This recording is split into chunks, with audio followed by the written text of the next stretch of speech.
Welcome back to Life's a Garden, episode 36. I want to start off this episode by giving another shout out to Dynamic Design. They're the ones who printed up our band t-shirts, and I gave them a shout out last week, but it was at the end of the episode. I wanted to make sure I gave them another shout out to start this episode. So these are the shirts they made. Very great quality. And they will be available for sale February 20th at our show at Craft Local, 7 o'clock.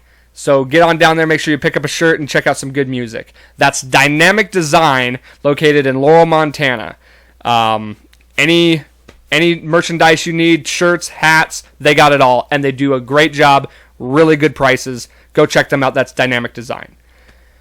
Now, let's get to today's guest. He is a returning guest. He is one of my closest friends.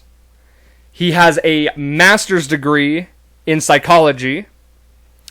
And I should mention he is a lifelong fan of the now world champion Tampa Bay Buccaneers. Ladies and gentlemen, welcome back, Eric Wolf.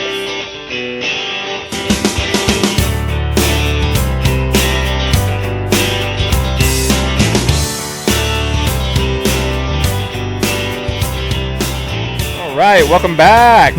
I'm back. Let's start it off with a congratulations.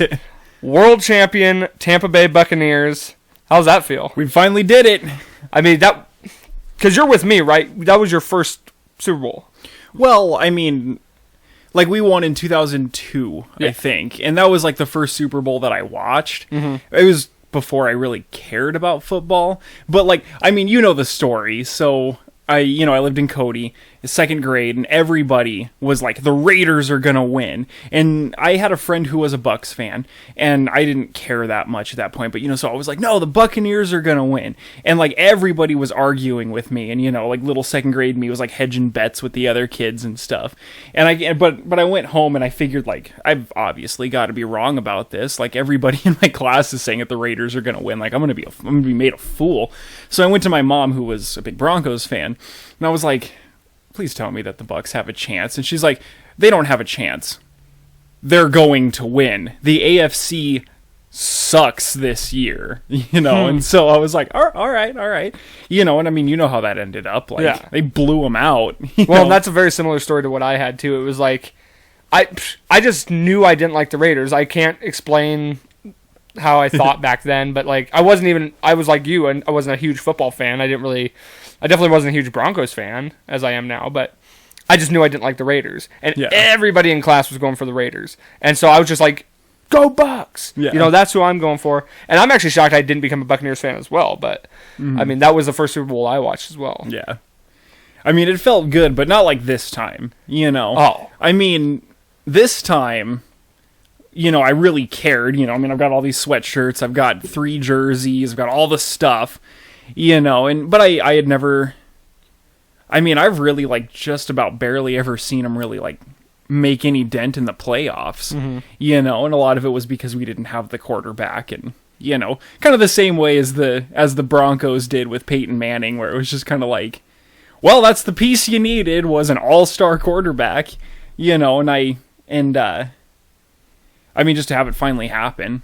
Well, and this, of course, like you said, you saw it the first time around, but this time around, you are like a fan. Yeah, it really mattered this time. This is the first championship a team of yours has won, right?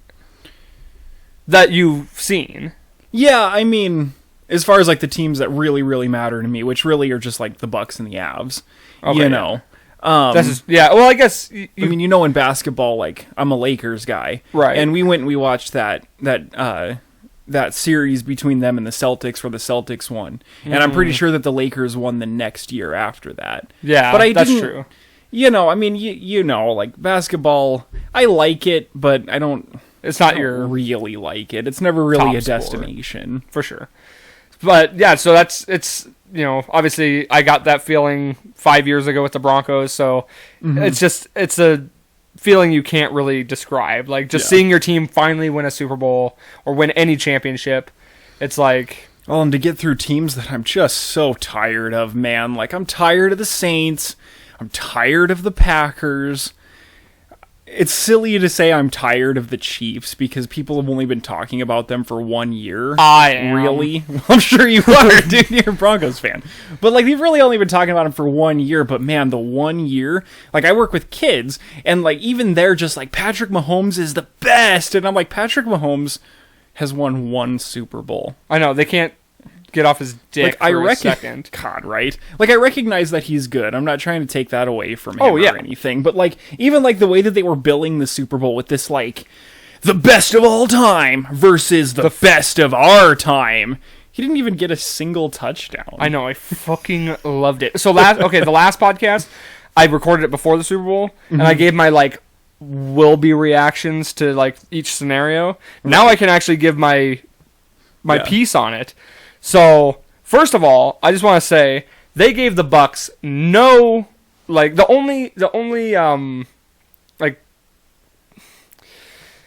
what's the word I'm looking for? The only coverage they gave the Bucks in all of this was Tom Brady. It's like, Tom's back, like, can he do it a 7th time? Like, that was the only billing they gave the Bucks. Yeah. When coming into this game, I knew the Bucks defense was good. They went through Rodgers, they went through Breeze. We kind of manhandled both of them, too. And then, so I knew the Bucks had a chance, especially with the defense. And they did. Like, they just dominated Patrick Mahomes. They said Patrick Mahomes had 500 yards behind the line of scrimmage. Of, like, scrambling. Yeah. And so, what a huge, outstanding performance by the defense.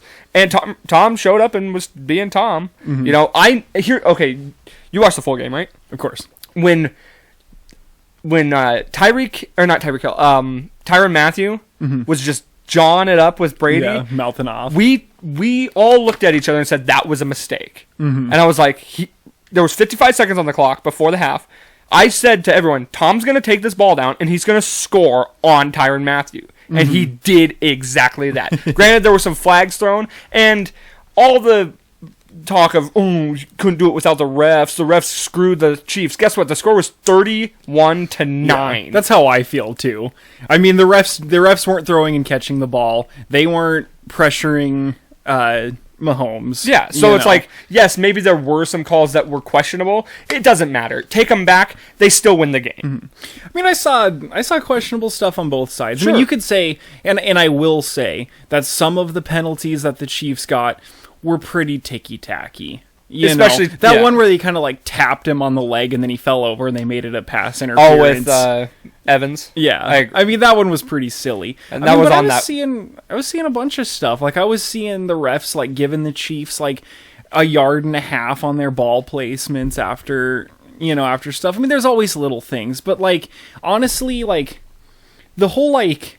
I don't like the outcome of this game, therefore refs bad, is just like... It's part of the game. It's an attitude that just shows that you're a sore loser. Well, it's always been part of the game. Every team always has to play the team they're playing against and the penalties. You know, penalties are part of the game. You got to play the rules. Yeah. You know, you got to play by the rules. If you're gonna take liberties, then you're gonna have to understand that stuff. A lot of the penalties that they got were earned, and after that the refs were watching them. And as much as the NFL and ESPN and all the sports talks just can't shut up about the Chiefs, you're going to tell me that the NFL went out of their way to make the Chiefs lose? Right. Give me a break. Like, they would love nothing more than for Patrick Mahomes and the Chiefs to get another ring. Like, they're the ones, like, they sell tickets. Yeah. So it's like, it's the highest powered offense. And as much as they were just dominating the Chiefs' offense during that game, Tony Romo couldn't take 2 seconds to get Patrick Mahomes' cock out of his mouth to say a nice thing about the Bucs. Every time he'd throw a shitty throw, man, what an amazing throw. It was incomplete, but still, what an amazing throw. He really rocketed that thing. I was just like, dude, give some credit where credit's due. I mean, Todd Bowles built up a great defensive plan. Kudos to the Bucs, world champs. So feels good. Now we got to get that. We got to get that other one in hockey. It's happening. They're looking We'll see. good. I mean, we'll see. It's such a crazy year for the NHL right now. Right. I know like the last time that I came on here, I got real cocky about being like, this is our year. But honestly, it still was our year. We had our third string goalie. Mm-hmm. We had so many people get injured. And like, I just got done talking about how lazy it is to blame the refs. And people can say that about injuries too. But I mean, hockey. And you know that, like, every single game, your goalie has to be, if not the best player on your team, he needs to be, like, in the top 3. For sure. And to have a third-string goalie in the playoffs, there's only so much that you can do. Are you talking about last year? Or? Last year. Yeah. And then, this year, we've had a bunch of injuries, too, but now we've been, we've had a bunch of games postponed because of COVID. I was wondering about that. I saw, like, I was going to ask you because I hadn't really looked too much into it, but I saw there was, like, a 2-week. Yeah. Well, we were playing against the Minnesota Wild, and for 4 games, and after our third game, everything got shut down with the Wild because they got 5 players that either tested positive or were a close contact with somebody who tested positive. And they don't tell you which one's which. So they had to postpone those games, and in that time, Tyson Jost got put on that list, and then right after that, Landeskog got put on that list, and now just like 3 or 4 days ago, Sam Girard got put on that list. So what's the protocol for all that? So, I mean, for the like specific players, they just have to test negative, so many times before they can come back. Okay. But when it becomes like a team-wide thing, then they'll start postponing games. And for us, it was postponing the Wild games was what really started happening because they had that explosion of cases.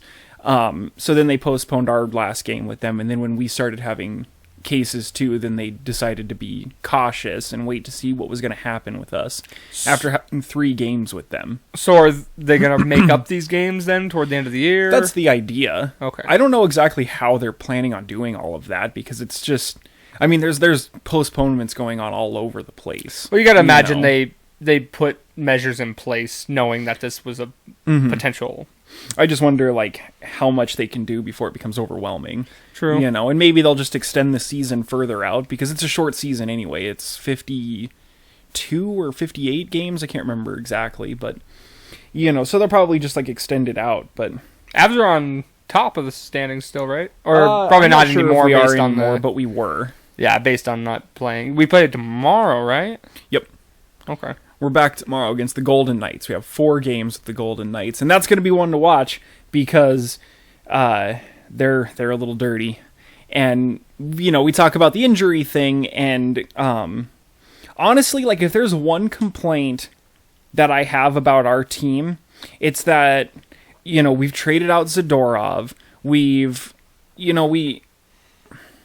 Jared Bednar, the coach, just has no interest in having a deterrent on our team, to have anybody who is going to take the other team to task if they play dirty, if they start hitting. Yeah, a goon. I mean, an enforcer. We kind of have some goons. People say Landeskog is a goon. I think they're just jealous. I love that term, goon. It is funny. I would say Comfer is a goon. If you ever watch, you'll see he'll go up and he'll hit a guy, and then if you ever see the camera, the people will be sitting there shoving him, and his face will be exactly this. He'll just be like, and then he'll just skate away, and that pisses a person off. He looks like a walking corpse when they're sitting there trying to piss him off. It's just to get under their skin, make them undisciplined, draw some penalties. Right. Well, you kind of need a guy to You need a guy to protect players, and just to just show the other team, hey, we're not putting up with that. Yeah. Well, and it's just like in basketball, you bring the bench guys off to pick up the penalties and play hardball. Right. And because them not being on the court, if they foul out, it's not an issue. You want your stars to be able to stay in the game, but when you want to put in some bumps and bruises, you throw in your backups and make them throw some body shots, Mm-hmm. Yeah, no, and that is it's a very big thing in hockey because of the hitting and everything. It's outside of things like rugby, it's like the roughest sport there is. you know? Right. And, I mean, they're running around with swords on their feet yeah. and a club in their hand. Exactly. Well, I mean, their whole body is A whooping just stick. a weapon. Whooping stick. Just run around with their shillelaghs. Yeah. You know, like, we had a game where, I mean, like two dudes simultaneously hit Sam Gerard. And you know Sam Gerard, like, he's like this tall, pure muscle, but he's like this tall. Mm-hmm. And, you know, they had two dudes come and hit him, and then Comfer comes up and starts, like, messing with him, throws down the gloves, they have a fight, and Comfer gets an instigating penalty for it.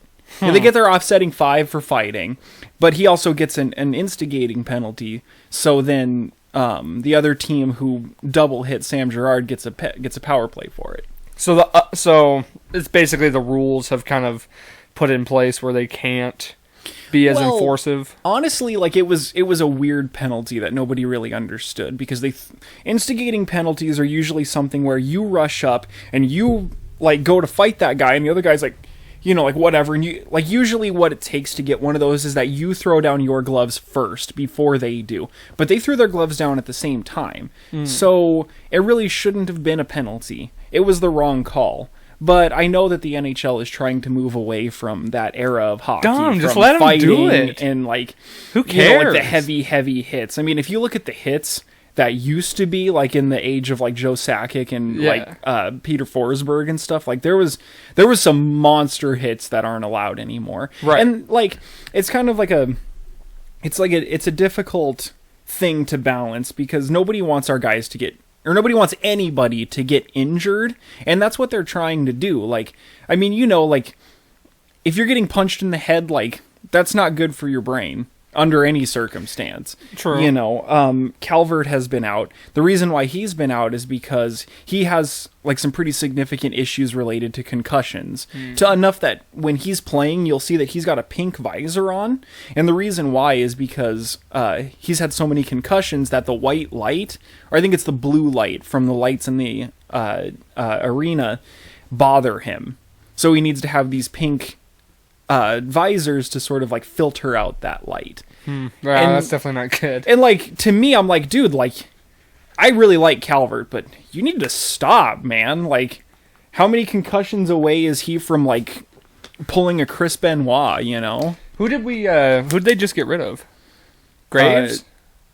I think we still have Graves. We got rid of Ian Cole. Cole, that's right. We just traded him. Yeah. Any reason for that, or fine. just... I think cap issues, I think, was the reason for that. He might have been up on contract, something, too. Might as well get something for him. Well, I mean, here's hoping to finishing the season strong. The thing that's cool about our COVID delay and all of that stuff is that going into it, we had Devon Taves, who's a defenseman that we have, who's absolute breakout star, like, insane. He was injured, and Belmar was injured, and Calvert was injured, and of course Nathan McKinnon, our all-star guy, was injured.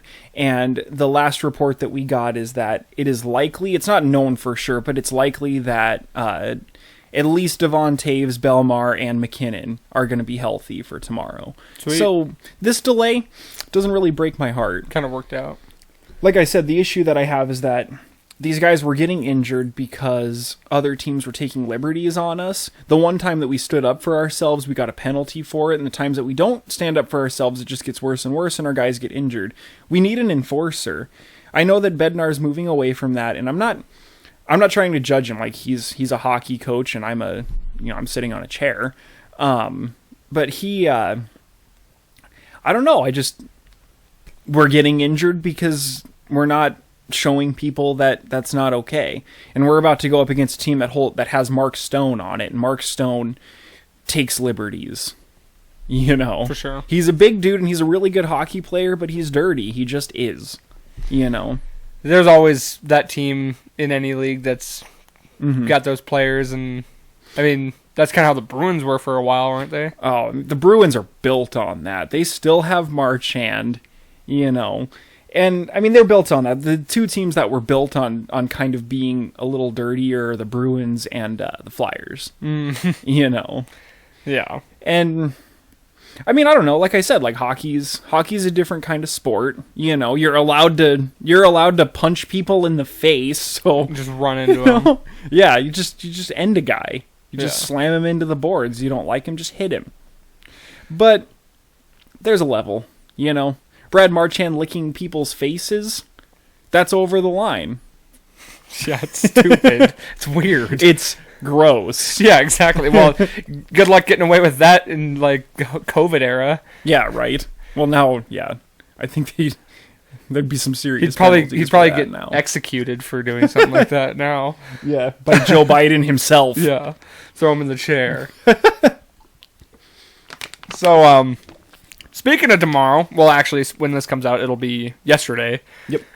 Valentine's Day. I don't want to spend a lot of time on this garbage holiday, but I did want... I don't know. I think it's all right. Yeah, now you do. It's a dumb holiday, but it is what it is. I wanted to take a second to tell my Franklin the Turtle story. I don't know if I'm sure I told you this. I'm sure you have, but it's not coming up. Okay, so it's funny to like think about in like elementary school when you used to make, you know, your Valentine's Day box, and then you'd make everybody a Valentine and put it in everybody's box. Yeah. It was kind of fun. Like that was. They still do that. Yeah, that's awesome. Mm-hmm. Like it's just one of those things that stops at a certain point, you know. Yeah.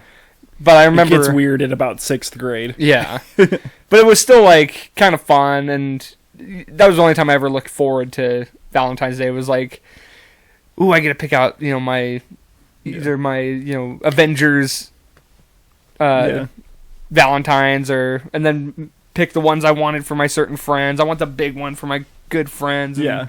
I'd get like little suckers, and the ones that had the most color in them were the ones that either went to the cutest girls in the class or my friends. But usually like that was the hierarchy of importance. Right. Yeah, exactly. I never thought it. Well, what's funny is I never thought about it with like which girls get which. It was always like which of my guy friends are gonna get the cool ones. We were talking like 4th and 5th grade, like obviously like in 3rd, 2nd, you know. I remember having WWE ones like that, and then I remember probably had football ones at one point, and then like Power Ranger ones or something like that. Yeah, I always had like Pokemon, and I'm sure I might have had that too. Like I don't know, like we said, there's only like so many years that you do that. Mm-hmm. So, yeah. Anyway, tell me about Franklin the Turtle. Oh yeah, so and maybe you can assess this from a psychological aspect because this kind of seems nerve-wracking. Well, it just seems like an odd thing for a kid. Mm-hmm. But so if anybody doesn't remember, there was I remember this books. Yeah, okay. I just remembered now. There's a book series, Franklin the Turtle. They made it into a cartoon series too, kind of like the Berenstain Bears, where it's just like the adventures of this little turtle and his friends. And there's a Valentine's Day one where, you know, he's making all the Valentines for his friends at school.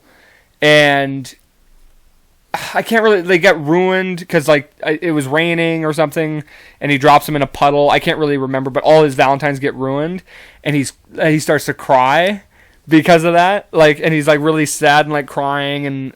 And I always remember... reading that book and kind of getting a little like excited that he was sad. I don't know why. Take that, nerd. Yeah, I don't know. I was always just like, yes, Franklin, cry.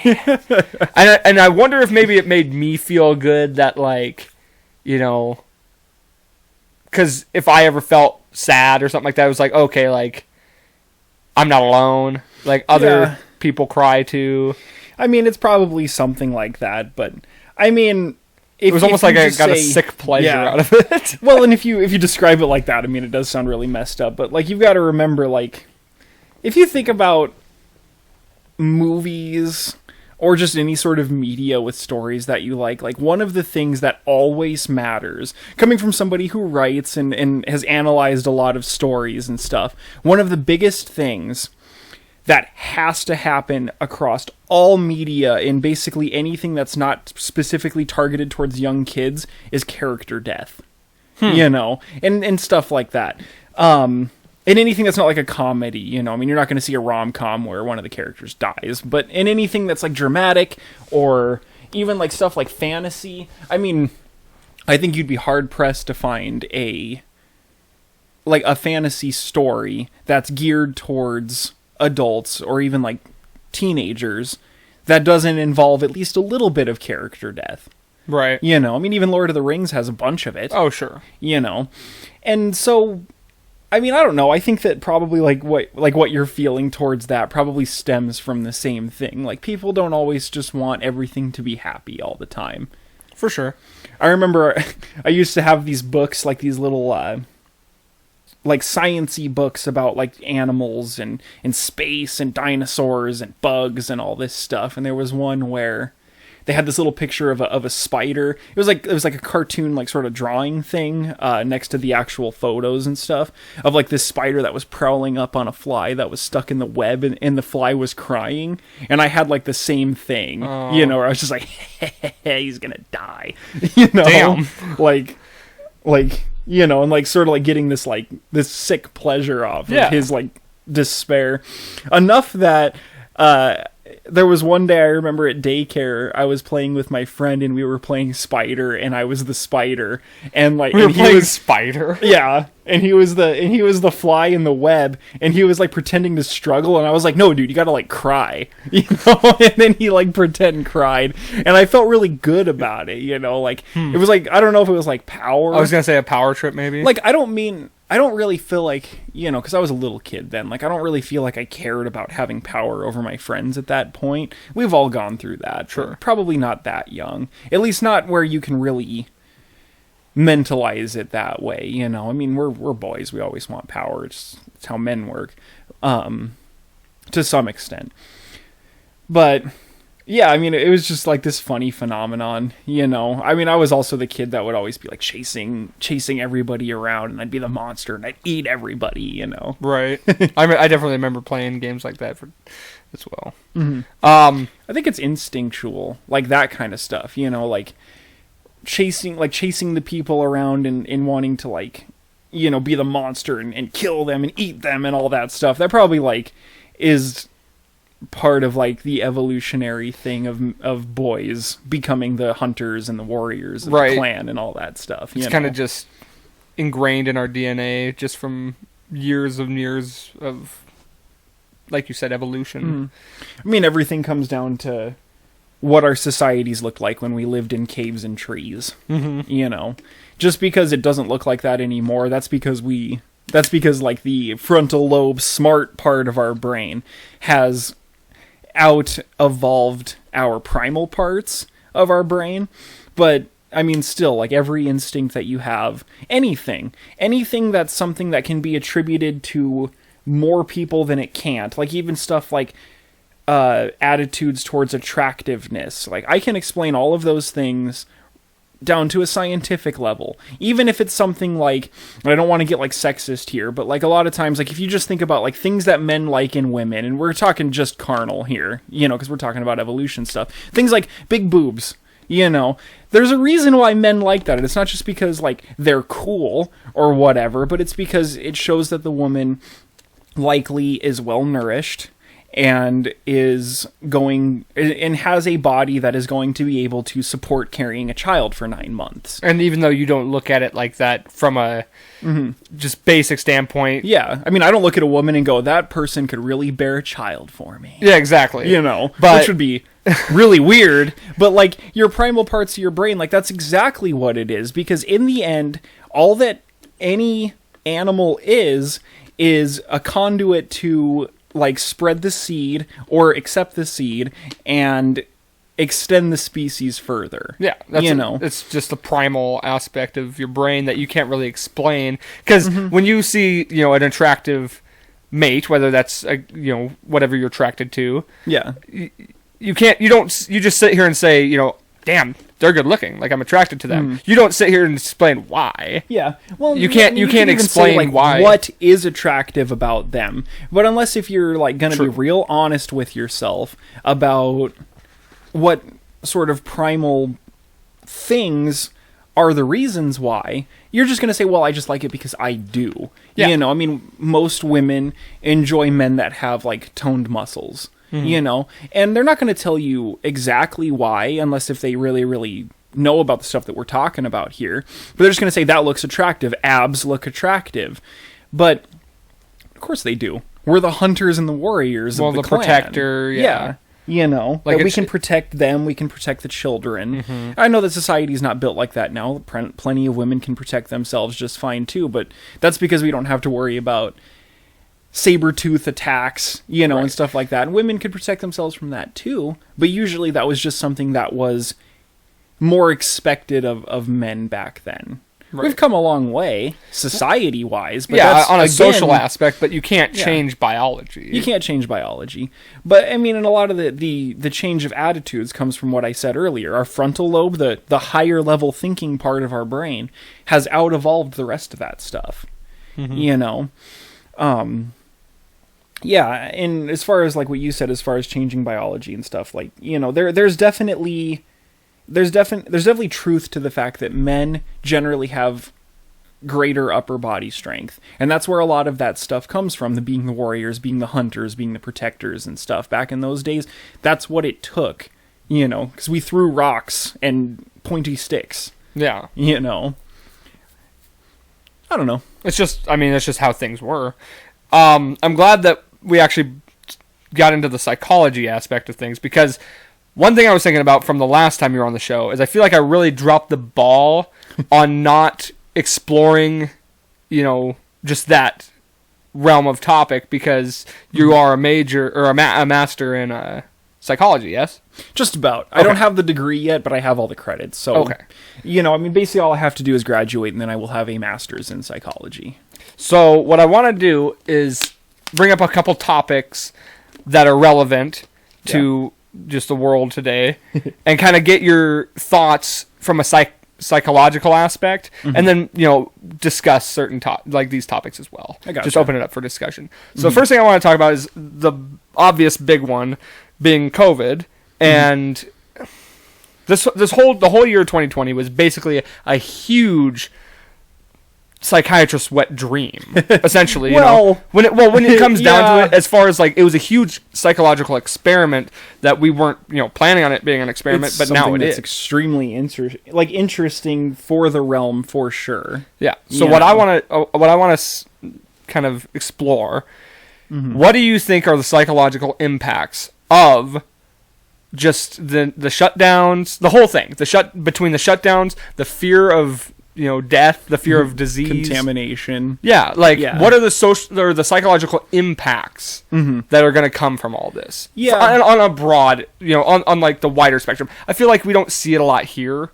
you know, or you're not going to see it a lot in like smaller areas, like more rural areas where things didn't change much. But in like big cities where people literally shut down and didn't work for months, and they're still dealing with like being locked down in some sense, or having to deal with high intensity restrictions. Yeah. What do you think the psychological impact of that is? Do you think it's going to be long lasting? Do you think it'll kind of just die out as things get back to normal? Thoughts? Well, okay, so before I answer all of that, I just want to say that you were talking about human behavior. So although I do have some level of expertise on what we're talking about here, I'm not going to say that the stuff that I'm going to say on it is like law by any means. Everybody's different, you know.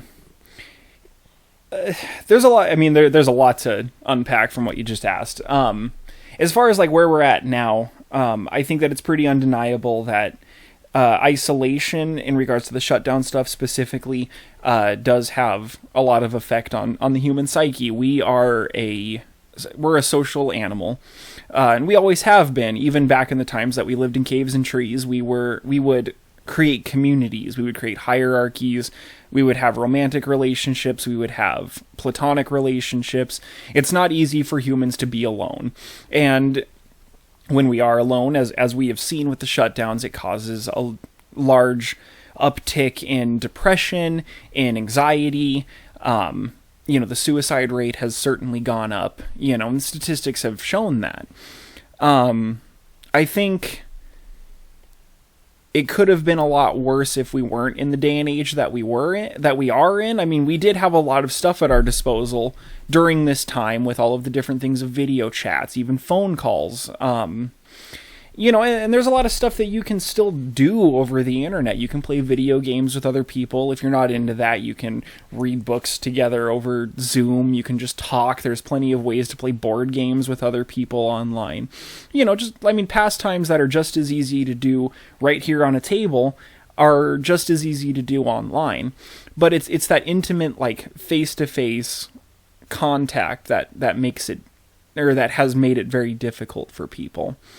And I think that as far as like that specific thing, I don't know how long lasting those effects will be as we get past this, and everything opens up. I think that a lot of that stuff is going to just kind of go away.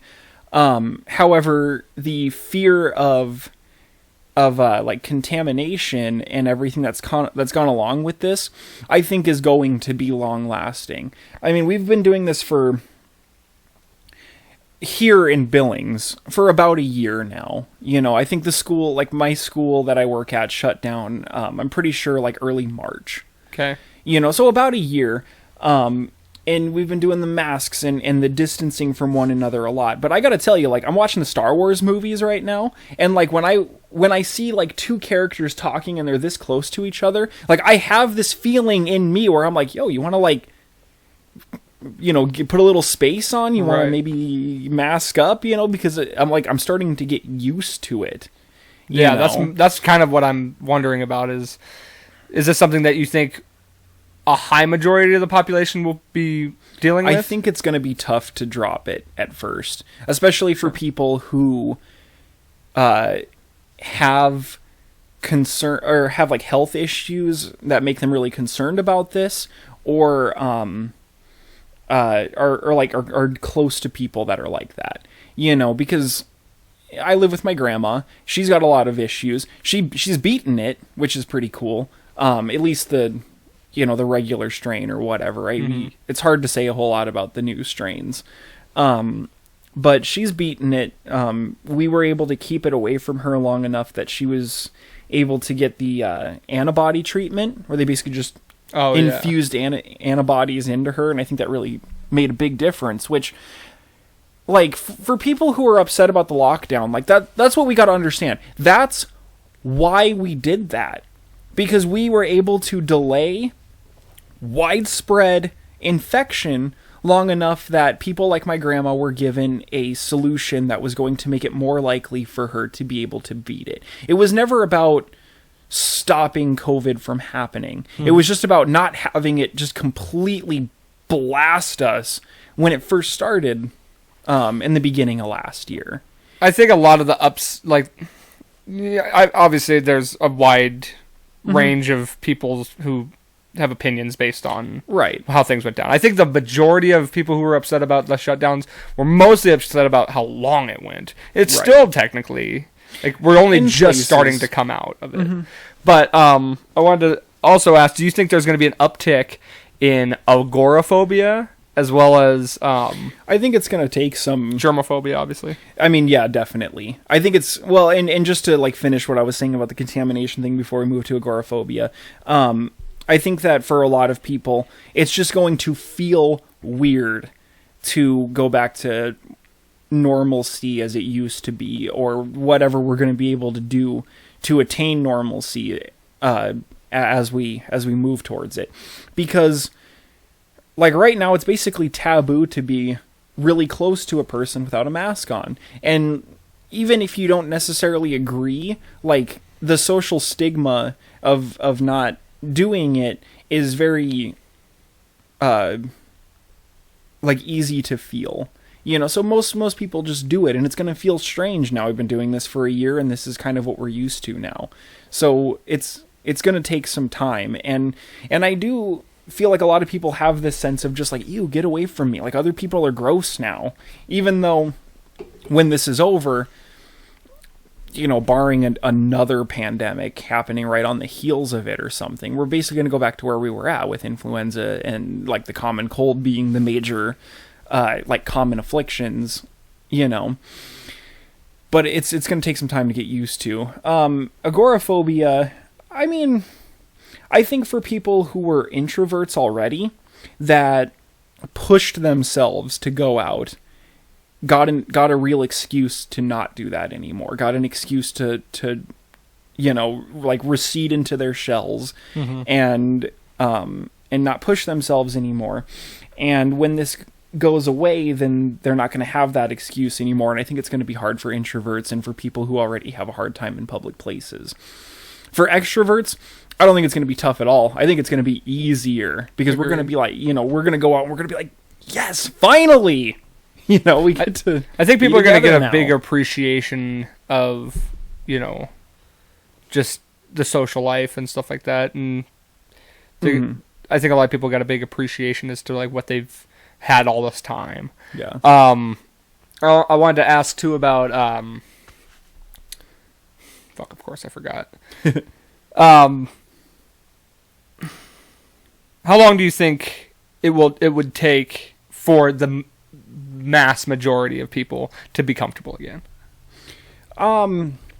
Like I said, it'll be different for everybody. For everybody, how about this? How long do you think it would be before everyone's back to feeling the way that it used to be? Yeah, I think that it's gonna depend on some factors, man. It's gonna depend on how well we can get the vaccine to roll out. The plans were not great before. I know we've got new people that are trying to make different plans. We'll see where it goes. I have no idea. But I think that if we're able to see on TV reports saying that the vaccine is widespread and it's working, then it's going to be significantly less. But if we get a whole bunch of people vaccinated and then they turn around and say it doesn't work for the South America or the South Africa variant and that's still running rampant, then it's going to take a long time. Sure. It's going to be how well vaccinations actually work and, seeing real statistics showing that cases are really, really diminishing. Once that happens, I think that it's going to be fairly quick. People want normalcy. Everybody, even the introverts that I talked about receding into their shells, they don't want this. Right.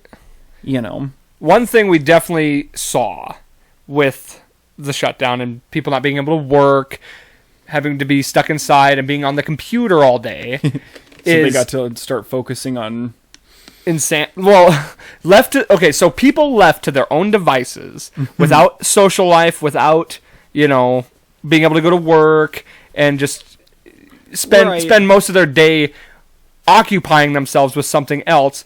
They apparently just love to get into conspiracy theories and just the wild. Huh? Well, think about it. In the whole year of 2020, how many conspiracy theories can we count? Yeah. QAnon started a long time ago. Well, yeah, but it started in it 2016, really... but it certainly rocketed up. But you got to remember, too, for that one specifically, if we're talking about the conspiracy theories that led to the attack on the Capitol and all of those things, it's twofold for that. One, they were left to their own devices to look at their computers. Two, it was the government telling these people to do something. So it already, that is that's the conduit for these people to start feeling like this stuff is true. I agree with you, don't get me wrong. But they were able to sit twofold. But they were able to sit and kind of become this group of people. Well, just sort of suck it in. And when you just drown yourself in insane conspiracies all day, you're bound to go insane, right? And that goes for the alien stuff. We got alien conspiracies, we got government conspiracies, just endless supply of conspiracies. There's definitely been a real, at least it feels like there's been a lot more of that stuff. I do think that the people that believe that stuff already really started to feel empowered. And not just over the past 4 years. I think, where I stand on politics. Sure. But I do think these people were being empowered. We had the leader of the free world who would not denounce anything. He wouldn't even denounce white supremacy. These people got to a place where they were starting to feel empowered. And so they became more vocal, But like I said, with the addition of the government placing very strict, God, I can't talk. Like very strict restrictions on your life. If people didn't believe that it was to protect other people, then it felt like government control. It felt like, the big bad communism thing was finally actually happening. And when these people were already empowered, when they were vocal, they were given platforms on Facebook, they were given platforms on Twitter, and even more so on places like 4chan, which is unmoderated, which means you can put anything on there. I haven't been on there, but I've seen like screenshots and stuff of like people posting pictures of like children being like duct taped and roped to columns and crazy stuff, trees. Yeah. Basically dark web. Yeah, about as close as you can get, and then there was other things that were being made to give those same platforms and one of the biggest ones, I don't know if you heard about it, I think we may have talked about it, was the social media website Parler, which was unmoderated. It was billed as like a free speech platform, which I think is cool, but there has to be a level. And actually the CEO, according to something that I looked at, the CEO did want to put in a basic moderation algorithm to censor neo-Nazi propaganda, which I think everybody can agree with that neo-Nazi propaganda is a bad thing, that if it's not controlled can lead to some serious problems. But the board of Parler, when he suggested this, basically stripped him of all control of the platform, because they didn't want to have that restriction on there. You could chalk that up to just, it does seem crazy. Like, it does seem odd that they wouldn't want that on there, but it's like, I guess you could chalk that up to, once you have a restriction, like, when does it end? Mm-hmm. I think it was just this big drive to want to be opposite Twitter. Here's my thought on social media. I definitely think you have to have restrictions in place of things that you can and cannot say. Mm-hmm. But I think you have to have that governed by, because they need to do an amendment to basically the First Amendment to add online, online media or online chat formats, things like that. Oh. Because as it is now, they operate as just businesses, they can tell you what you can and cannot say. Yeah. And basically it's not good, because they can essentially decide what you can and cannot see. You gotta have, we gotta make a distinction here. The First Amendment protects your freedom of speech from the government, from the state. That's it. These companies, Twitter, and all of them, they are private companies. Yes. They do have protections in place for themselves, such as Section 230, which basically keeps them from being considered publishers of what people put on their websites. And it's an important thing for them, because if they don't have that, then if you put something on Twitter that's illegal, then if they are publishers, then they are responsible for that. And Section 230 keeps them from being responsible for that. And I think that that's the correct way I can agree with that. But, it does make it to where, they are perfectly and completely in control of what they want to have on their website and what they want to not have. However, there's nothing in the Constitution, and there is no law that says that they can't do that, because they're not the state. I 100% agree. As it stands right now, it's in their right to do that. Mm-hmm. But don't you think that they've become so powerful of a media outlet, just in the social aspect, that it almost is dangerous to have it that way, where they can just essentially, in any sense, just distribute the information that they want you to, whether that's, no matter what information that may be. Yeah, I mean, you've seen it. Think about it in the hands of somebody really bad. It could turn sideways really quick. Right. Well, I mean, and you've seen that. You've seen stuff with Facebook, not only refusing to take down dangerous propaganda, but also incorporating it into their algorithm so that people who would be interested in looking at potentially dangerous propaganda, it's delivered to them. Yeah. And that is dangerous. But I mean, and you're kind of talking about the other side. You're talking about, well, like, what if they decide to censor things that, might be damaging to them, or they want to, control the dialogue and stuff. I mean, it's just like, let me give you a scenario. If let's just say Mark Zuckerberg was accused of something insanely, terrible. He can essentially control that nobody hears that. Yeah. Well, I think a more localized threat would be something more like he makes a deal with an enemy government like Russia. Sure. And I mean, we already know that Russia is really, really putting a lot of resources into cyber attacks and just campaigns over the internet. We saw it in 2016, we saw it in 2020, we see it every day all the time. And so if he makes a deal, or if they get some sort of, blackmail stuff on Mark Zuckerberg, then he can control all of that, and he can potentially allow a foreign government to have some real influence on us. And it is dangerous. It's kind of it's a hard thing to combat, because, I mean, honestly, the best way that you can combat it is just by saying, no more social media. Done. See, I think the best way to do it is to have a regulatory committee that oversees... And that's what I was just about to say, too. I was going to say, like, the easiest way is to get rid of them, but we're not going to do that. It's not going to happen. Even if you were to get rid of all of them, more would just come back up.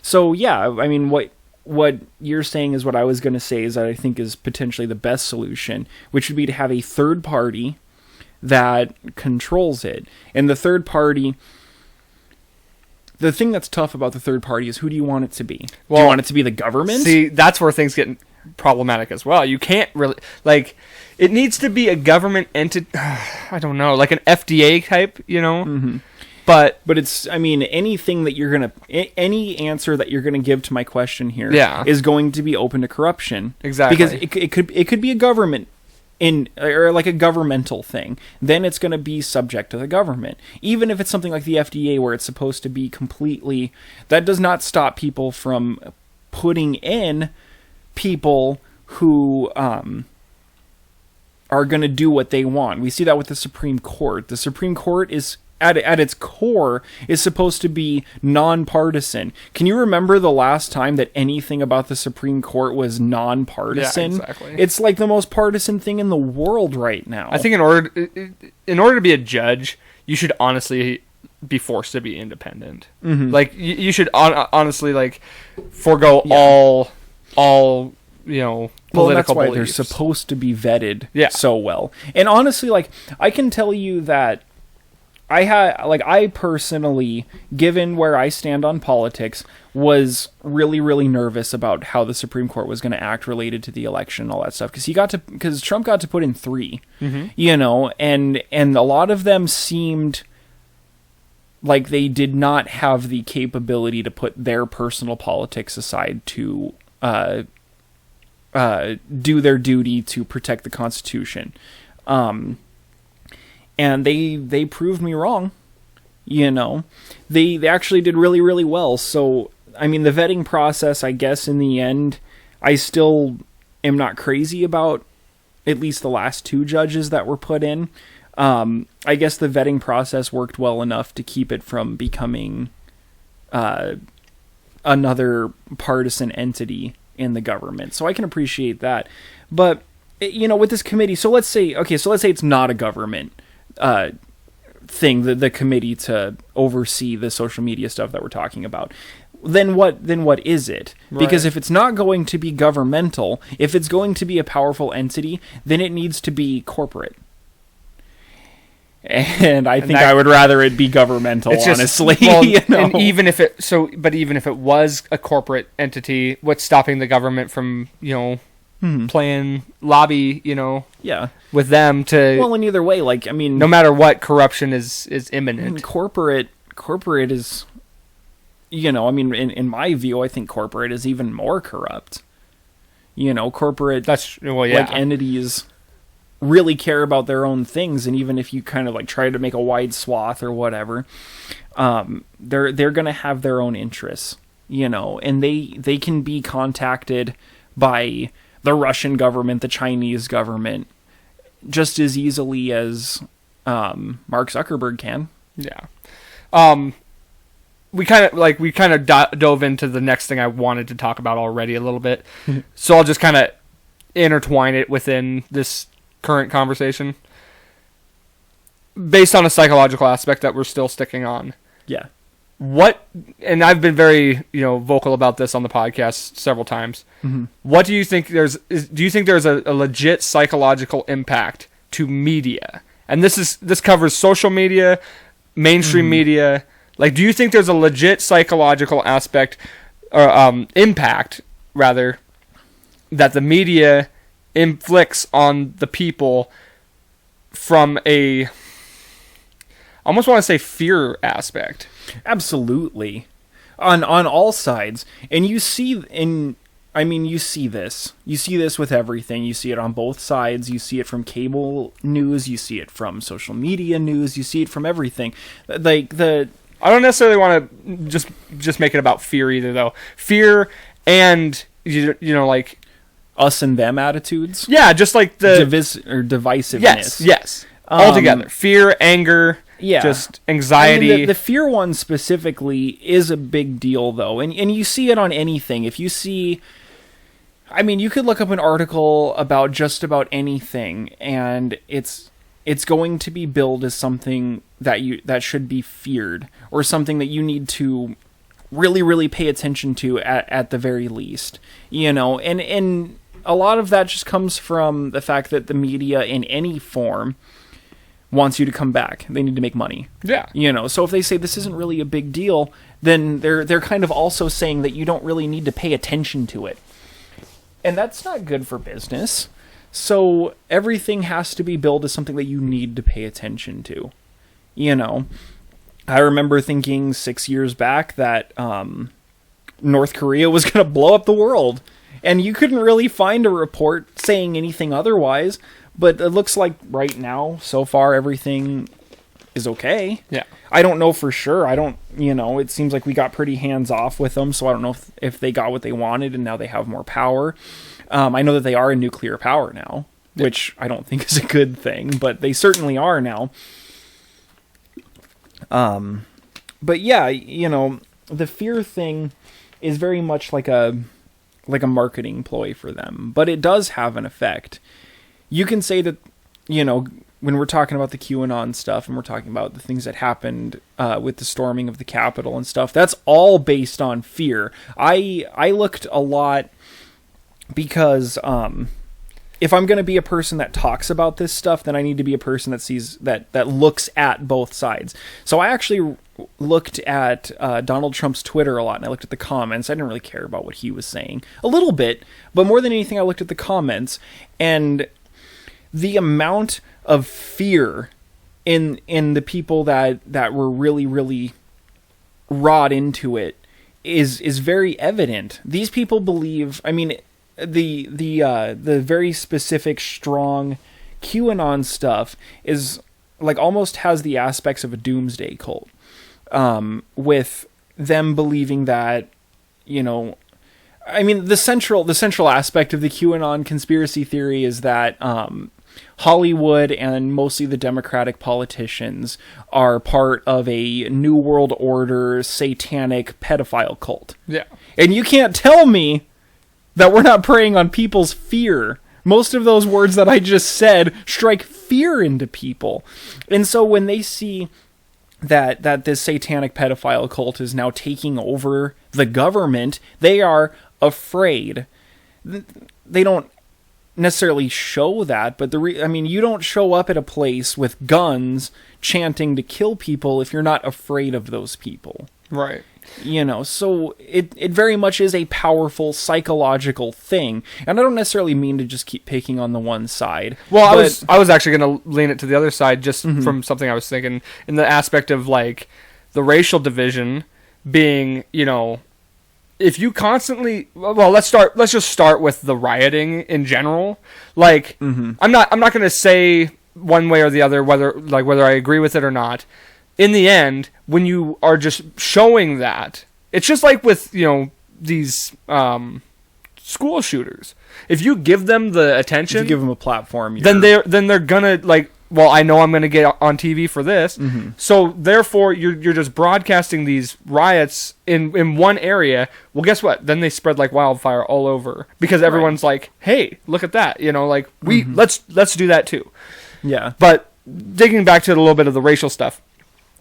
If you, and I'm not saying, I'm not going to sit here and say that black people have not been dealt a bad hand. Of course they have. Like that's evident. Well, that's probably an important disclaimer to put in here too, is that the protests and the things that happened that caused the protesting were real issues that need to be combated. Now, rioting, we're not talking about that. We're talking about some of the more extreme things that happened during the protests.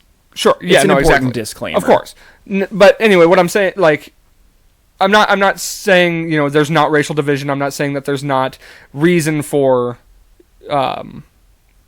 uprise. And a need for change. Yes. But when you constantly tell a group of people that they are that they're being kept down, they're, you know, there's this overpowering entity that's keeping them down, and it's always going to be that way. They're going to feel that. You know what I mean? Like, if you're constantly telling them, "Hey, the man's keeping you down," it doesn't matter. It doesn't matter if you're black, white, poor, rich. What, you know? If you're poor people too. Hey, the corporations are keeping you down. Well, if you constantly are telling people that, they're going to feel like that. For, you know. Yeah, I mean. Let's put it on the opposite side. If you told people, hey, you know, positive stuff. If you always told people, hey, there's always a better future for you. Just work hard, you know, persevere. Then they're gonna feel that energy, and they're gonna, you know. I think the problem, like, if we're gonna talk about like what you said, corporate wise, the problem is that you can't give me a whole lot of proof about. If you really work hard, you're really going to make it. I know it does happen, but it's a lot more likely that you're just going to get crushed. Well, I just feel like... I understand what you're saying. If you project positivity onto people, they will react accordingly. Same goes the opposite way. If you constantly are telling people negative things about who, like the way they've been brought up, and I don't completely disagree with all of that, but I'm just saying, with the media is constantly telling you, hey, your group of people has been held down forever, and and it's never going to change. Well, that's how they're going to, you know what I mean? Like, yeah, well, I mean, it does become a self-fulfilling prophecy, but I mean, if it's not about when it came to that with the Black Lives Matter stuff, it was not about that. I mean, I know that is an effect that comes from it, but it's about highlighting these issues. I mean, the reason why, you know, the African American community feels like they're being held down is because, statistically speaking, they are. And that needs to change. I agree. Maybe the media, kind of doing what you're saying is not the best way to help, but it how else can you bring attention to the issue? The issue does not change if there's not attention brought to it. My point being is, I'm not necessarily trying to say that... What am I trying to say? I'm saying, it maybe not necessarily even from a media standpoint, but just in general. When you tell people that, you know, they're never going to escape the troubles they've been in, then they'll feel like there's no hope. Yeah. And they're just going to continue these trends of it's like, well, why try? You know? Yeah. Well, and that definitely is true. There's a, I mean, it's self-fulfilling prophecy, and from somebody who has a psych background, I can tell you that it's very true.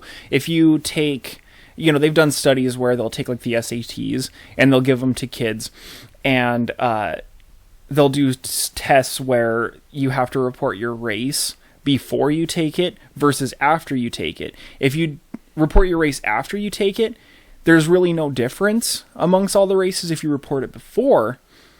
Asians do the best. Why Americans do next best, and then Hispanic and African people don't do as well.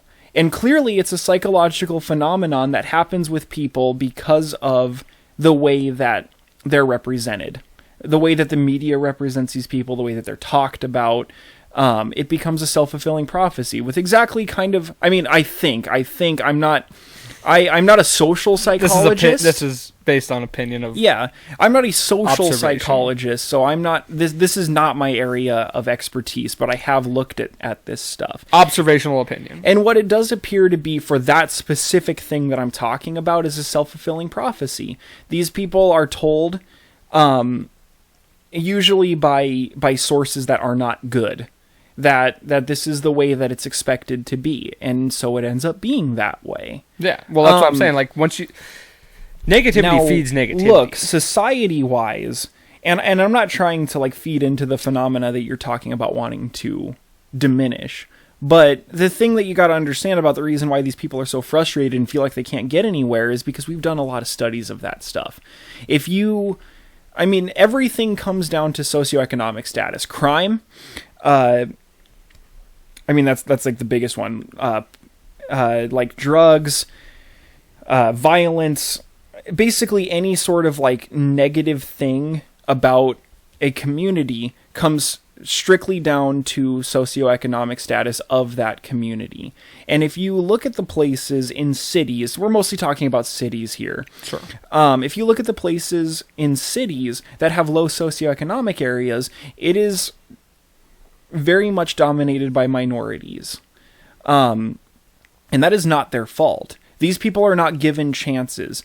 They do studies where they'll take, I think I told you about this, but they'll do studies where they'll take, like applications, and they'll put them into places, and they'll put in names like Mike Smith and stuff like that, and they'll change up the qualifications of each of these, but they'll put names like Mike Smith and you know, like very white names like that. And then they'll put in names like Rose Garcia and, you know, just very clear minority names. And they will find that people with names like Mike Smith that have lesser qualifications will be hired a lot easier than people with names like Rose Garcia with higher qualifications.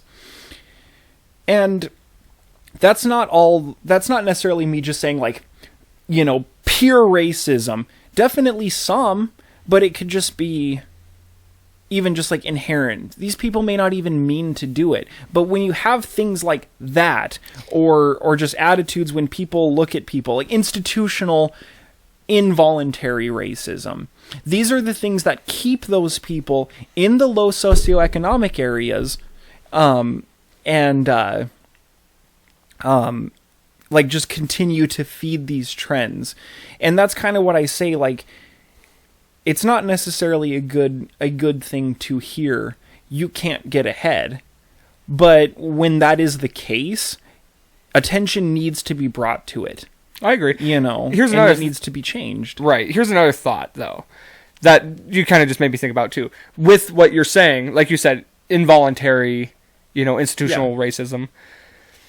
This could feed in the same aspect. So you have that side of it, and you have the minority side of it who view both these things happening at the same time.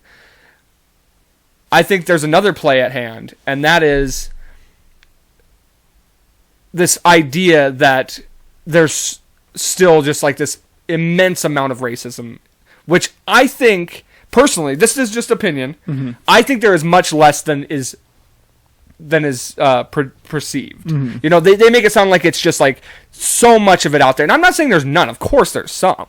I just think there's a lot voluntary racism, but I think that institutional racism is still very healthy. But being like, making it seem like there's so much more out there than there might actually be, because I don't know, this is just me saying this based on the people I know, based on the people I've seen and listened to, and not just, within our community, but, in media, in, the social zeitgeist in general, just the pop culture aspect, everything in that realm. Obviously, I've never been in, to Philadelphia or to, Yeah, it's definitely like a probably a little difficult for, two like white men in Montana. I agree. That's why I'm trying to be very careful about, making this opinion. That's why we said what we said in the beginning. We're just talking opinions here. I just feel like there's not as much as they're trying to like make it sound like, and that doesn't help anybody, because like you said, the even from it definitely doesn't help the minorities thinking that everyone's out to get them, and it also doesn't help the job holders, the corporations, anybody like that who might have this involuntary reaction, because now they think also, oh, there's all this racism out there, and like, I don't know. I just don't think that helps psychologically with them either. Well, it's hard because, I mean, what do you suggest then, that we don't talk about it, because it's hard. It needs to be. I think we should tell the truth and make it not sound like that there's all these racists out there, like every white person's a racist and every, or even the opposite, where black people don't like white people. Like, that's not true either. Right.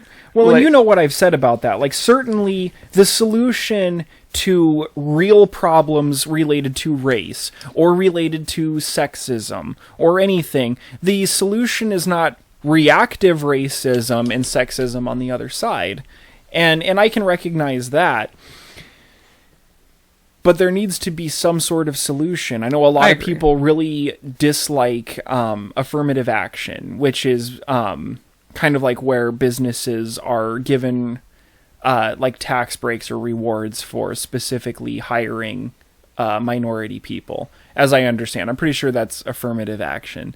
But it was, these policies were put in place to try to fix this issue. And a lot of people might look at that as being reactive racism or sexism or whatever. And it's kind of like a hard line to toe, because you could say that, you could say that that's against white people. But if we're not making an active change to it because it is institutional, then it's not going to change unless if there's an active effort, And I agree, like, things need to change. I just think it doesn't help anybody when you're, even like I said, if you're white and it's projected that black people don't like white people, that doesn't help anybody either. Right. It just doesn't help anybody when you assume that the opposite race hates you.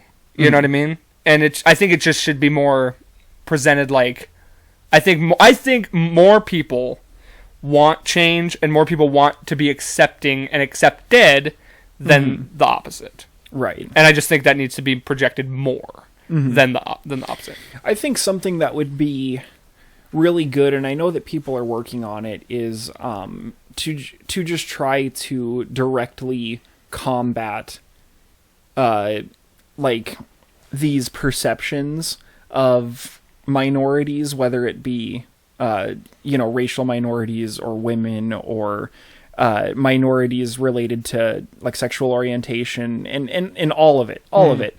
I mean, a lot of times,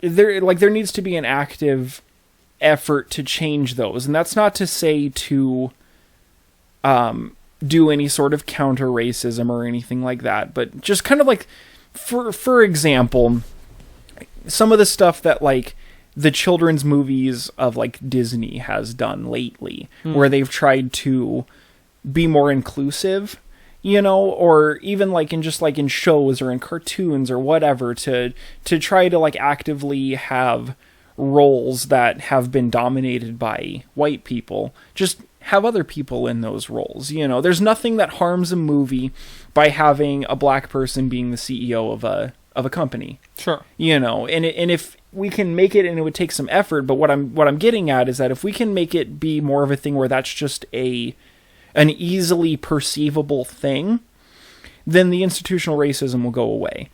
I mean, I think we're definitely on.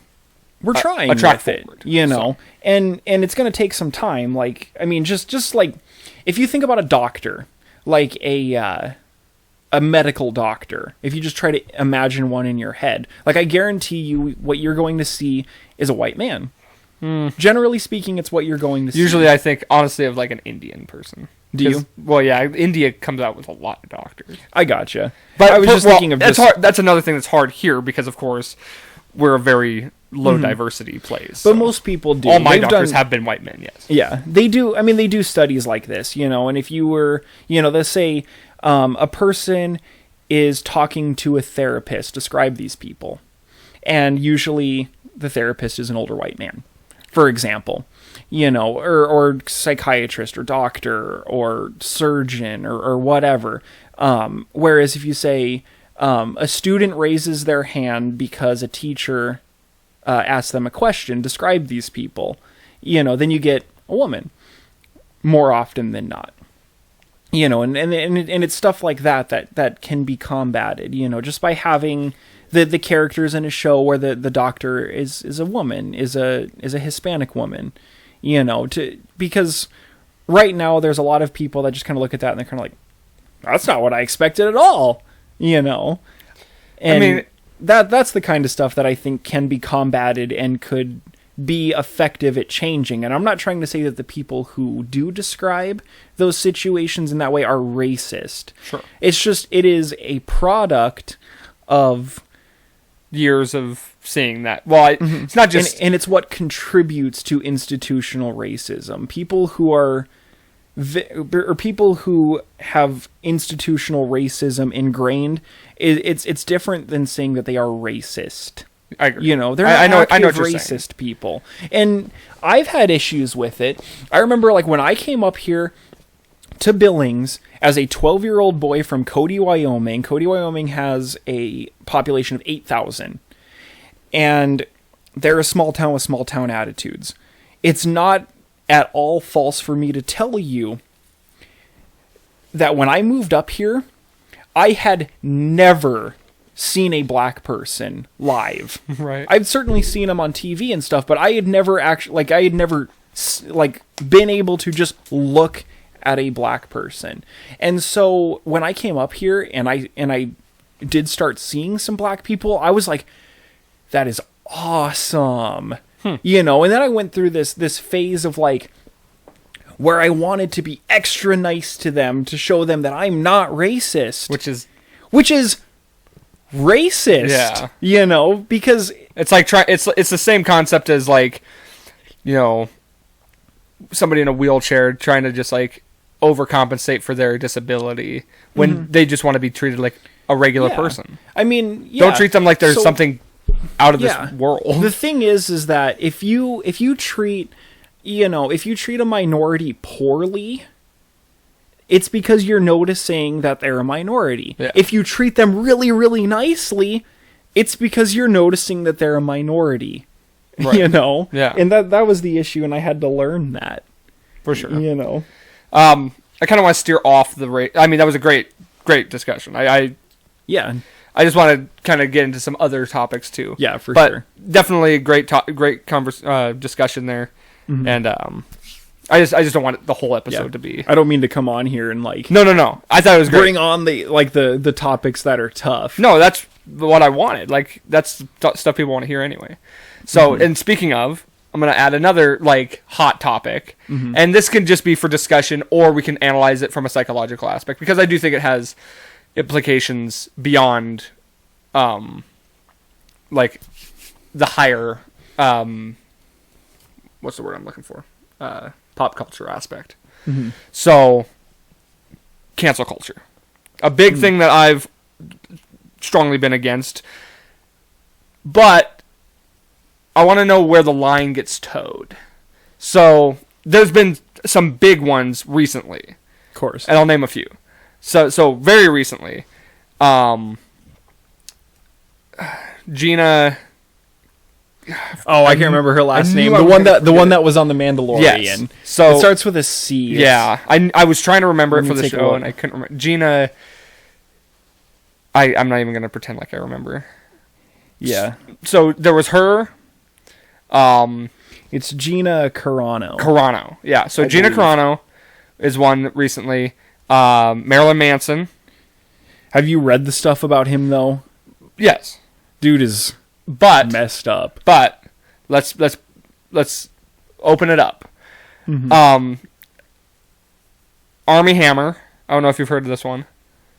Army Hammer's Yeah. another one, and Morgan Wallen. Mm-hmm. So these are 4 ones that happened within the last 2 weeks. Now I want to break them down a little bit and kind of just figure out where the line gets towed on these. Mm-hmm. So let's start with Gina Carano. And in all of these cases, I mean, I'm going to be as open-minded as I can. I probably disagree with all of them in some sense. But because I just think you have to do something really fucking bad to have your whole career. Yeah, to have your brand destroyed. Yeah. And I just think in a lot of these cases there needs to be a level of forgiveness and Well, and I certainly agree with that as well.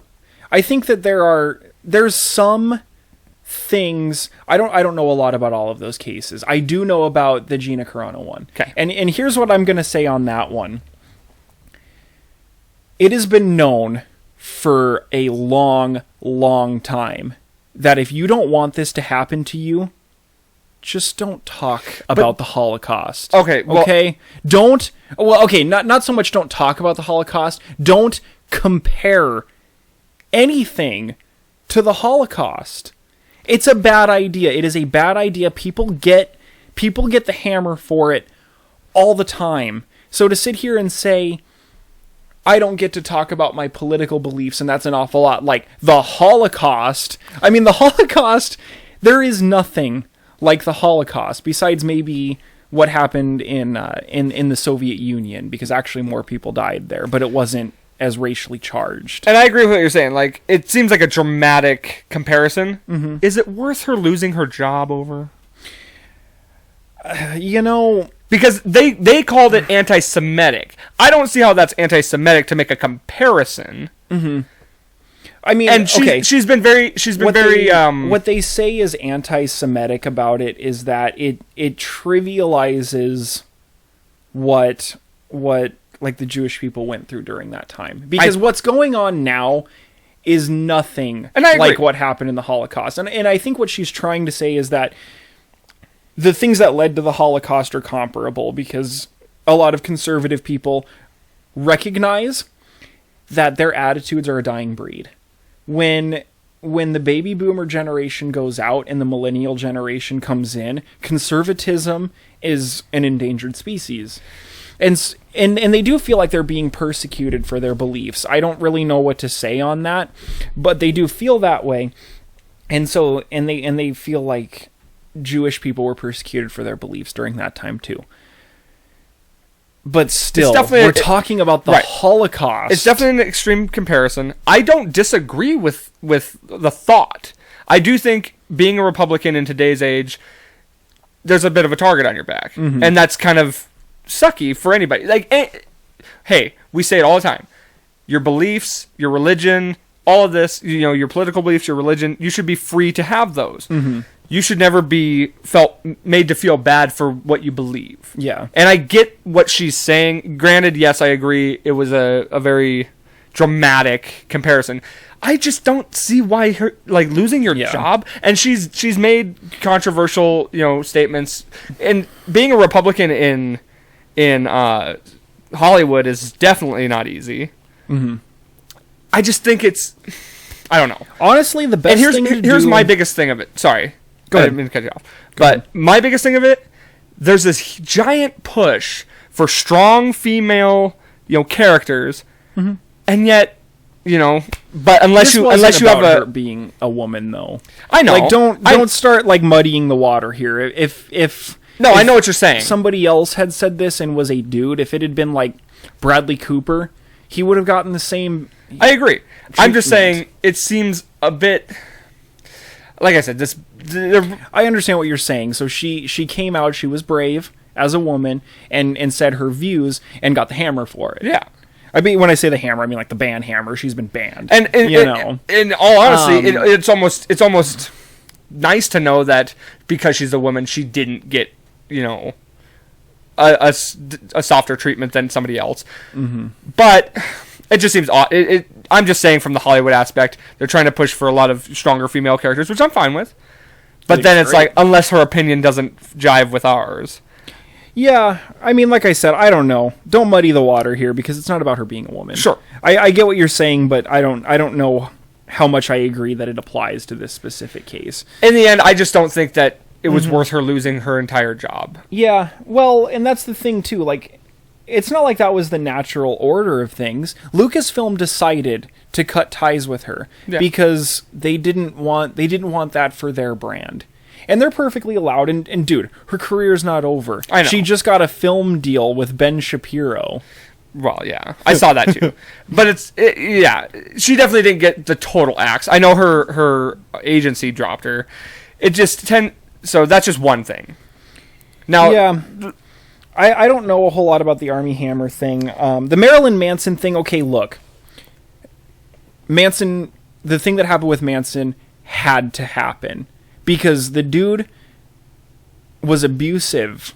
You can't let that be okay. Well, they took his career from him because after finding out the kinds of things that he has done to women, you can't continue celebrating a person like that. Explain for anybody who doesn't know, because I don't honestly know the full extent. Okay, so I read an article about it, and like honestly, like some of it was kind of starting to make me sick. Like he was very physically, sexually abusive towards women. Okay. Now, okay. Once again, something that really matters here is that this is all based on things that were said. Mm-hmm. But when you have so many reports that corroborate with one another, you have to kind of decide something somewhere, And there were things like he would. It's really hard because I can't remember some of the really big things, but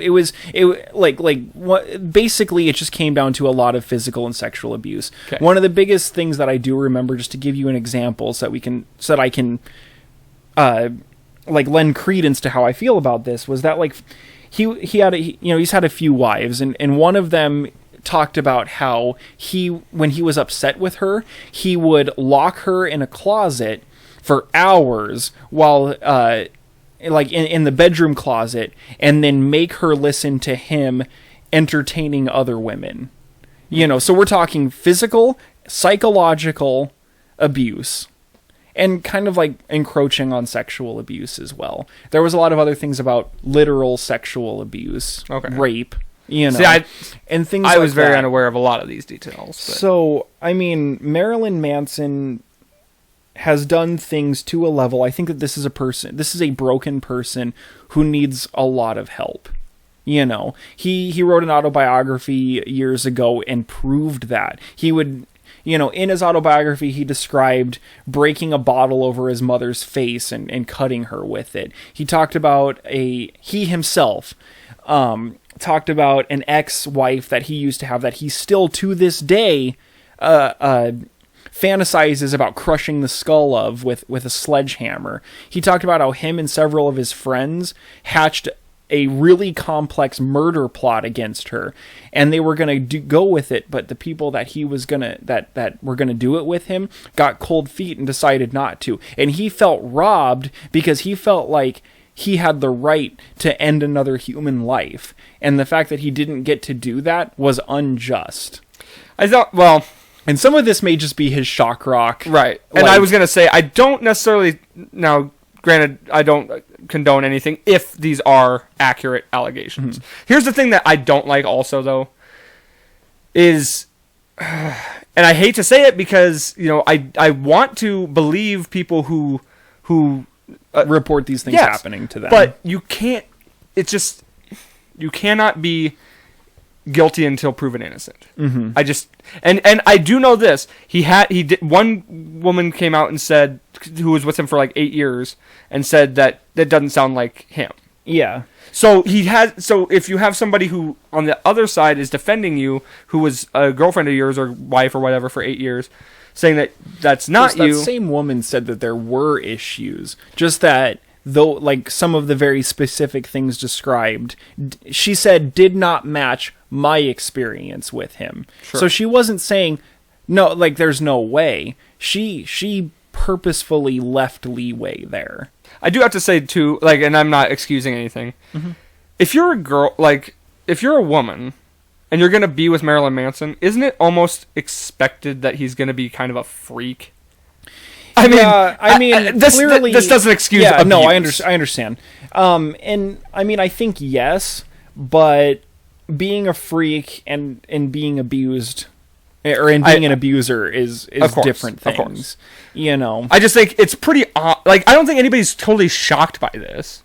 Yeah, I mean, coming from him. Yeah, I understand what you're saying, but I mean, I think people generally hoped that Marilyn Manson was a character, and the person, I can't remember his name now. I had it in the article, but you know, and that person, the actual human behind the Marilyn Manson caricature, was not a freak. The problem is that he is actually a total freak, you know, given that these things are true, which when you do look at all of this stuff together, it makes a very convincing case against him. And that's really, in the end, when we're talking about this stuff, that's all that you have to go on. I understand. Well, especially when it's like you said, if there's a record label that says this does not jive with what we... Yeah. Again, though, so here's let's just give a what if. Mm-hmm. In the event that these women come out and said, hey, we lied. This didn't happen. Does he get redemption? Or... I think in that case, of course. Now, how about in the event that, you know, they can't prove any of this? It's all just hearsay. Well, the thing with that is that we're talking legal things here. Like, Marilyn Manson is probably going to face trials for this stuff in which they are going to look for evidence. If there is no evidence, he gets acquitted. But as far as, like, losing his career, that's based on public opinion. Your career is built on public opinion, and you know that because you make music, and you go and do shows, but nobody is going to book you if they decide that you're toxic to their brand, and that is perfectly within the rights of anybody. If the pub station says, and that's just a place that does shows here. If the pub station looks at you and says, like, look, we've heard horrible things about you and we don't want to be associated with you, that's perfectly fine. Also, you can say the same thing to the pub station. If the pub station owner comes out and is a huge dickhead, then you can say, well, I don't want to play there. Yeah. I don't want them associated with my brand. And it makes sense.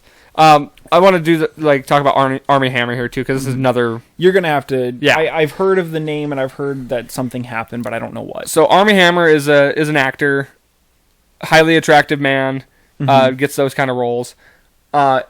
Came out, somebody released text message threads of him talking. So just to make a long story short, apparently Army Hammer has a, like, corpse fetish or something like that, or like he has a weird fetish of like necrophilia, kind of like, or wanting to like mutilate people, and like talks about eating flesh and shit like that. Now, here's the problem. Something like this, things like that. Here's the problem.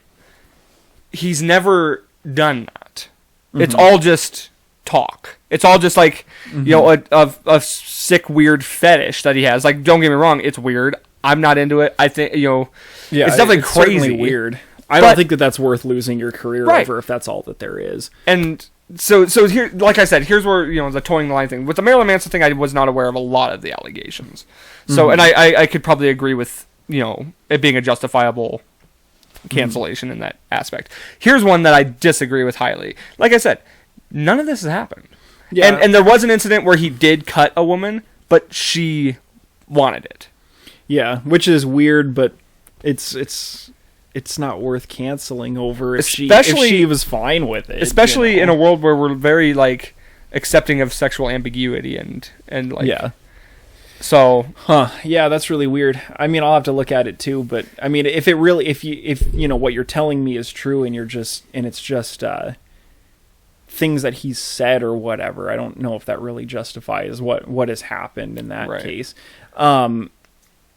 I definitely agree with what you said though about, you know, it is within the rights of these like groups and people to say whether or not like associating with this person is good for their brand. And that's really like, that's the same thing that happened with Gina Carano. Yeah. Lucasfilm just looked at that and they said like, look, we don't want to look like we support what you said here. People don't like it, you know. I just think for all you know, like they could, I know that this isn't the case in that specific case, but you know, like behind closed doors, they can still have a good relationship, but they can just say like, hey, I'm sorry, but you know, like the public attitude when it comes to Hollywood, excuse me, defines everything. So you have to maintain a public image, and that does mean that you are going to be restricted with the things that you can say. The Army Hammer thing, if what you're telling me is the whole story... That's just the story as I know it. Yeah.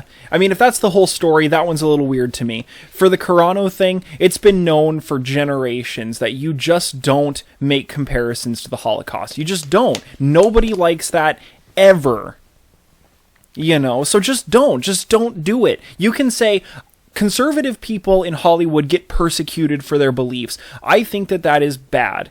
And nobody's gonna be mad about that. But if you say, this is like the Holocaust, all of a sudden everybody's like, ooh. Now here's the real thing, more than anything.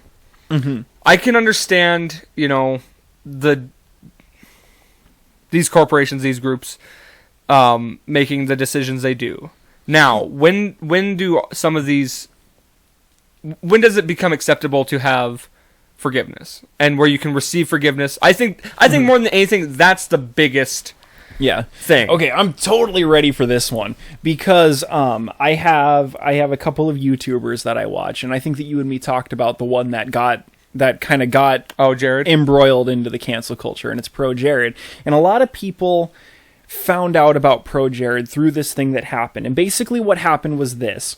Two things happened at once. His wife came out and basically attempted to like publicly execute him over Twitter by saying that he had been cheating on her and, you know, and said all these horrible ways that he tried to cheat on her and how horrible of a guy he was for that. At the same time, two people came out and said he elicited nudes from them while they were minors. And they put very small snippets of text conversations. Now, Jared had some weird stuff. He had a Tumblr that was like an open forum for his fans to come and share nudes of themselves. I wouldn't do it because this is what caused the problems. But he had these kinds of things. So there's some weird stuff. He posted some of himself on that forum too, and I think that that's a bad choice. That sets you up for what happened to him. So after this stuff happened, he got banned. He didn't get banned from YouTube or anything like that, but you know, he ended up taking like 10 months off, and his subscriber count plummeted, and a bunch of high caliber YouTubers, including PewDiePie, H3H3, made videos about these allegations, basically jeering him, making fun of him, adding to the public pressure to cancel him. So he was gone for 10 months, and then he posted a pretty short, maybe about a 10-minute video, and he said, now you're going to hear my side. I have the receipts, he said. And he... like one of the biggest things to combat was the eliciting nudes from minors. Well, guess what? He had the whole conversation, and in the beginning of the conversation, those people said that they were 18. He asked them specifically, and they said that they were, so they lied to him. That stuff is over. As far as cheating on the wife, there was one specific girl that this kind of happened with, and he had a conversation from him and her talking about how they were going to have an open relationship now.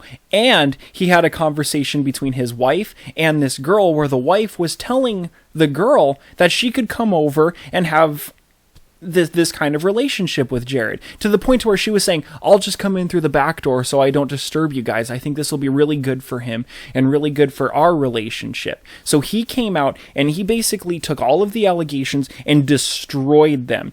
And guess what? He has his career back. He's been making videos. His subscriber count has been going up. So to answer your question about where does forgiveness happen? Unfortunately, in these cases, is when you have something alleged against you, the burden of proof is put on your shoulders. And that's what Jared did. He proved himself innocent. And I know legally speaking it's supposed to be innocent until proven guilty. Clearly, in the case of cancel culture, the court of public opinion. The court of public opinion is the opposite. You are guilty until you are proven innocent, which means that for these people that are getting accused of things, the burden of forgiveness, or the burden of proof, is on their shoulders to prove themselves innocent. And from that point, forgiveness can be given. That's a good point. That's kind of how I feel about it. Well, and I think, in a lot of cases, time like heals a lot in of the ways. event of like Louis C.K. and Chris D'Elia, which I think I told you the Chris D'Elia case. Yeah. It's like there's no evidence of wrongdoing, really. And it's like I guess, and they just chose to take time away to like let the air settle a little bit. Right. And Jared did that too. He didn't come right out and say, actually, this stuff is all false. Look, because it's going to look bad. Right. You gotta let the dust settle for a little bit. It appears. Yeah.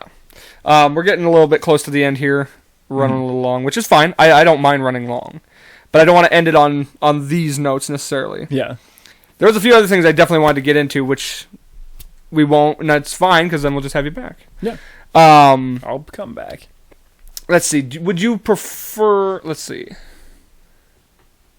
Okay, we'll end it this way. I wanted to tell some stories about maybe us, but we'll save it for next time. Because there's endless of those. So many. So rather than like that... 15 years, man. I know.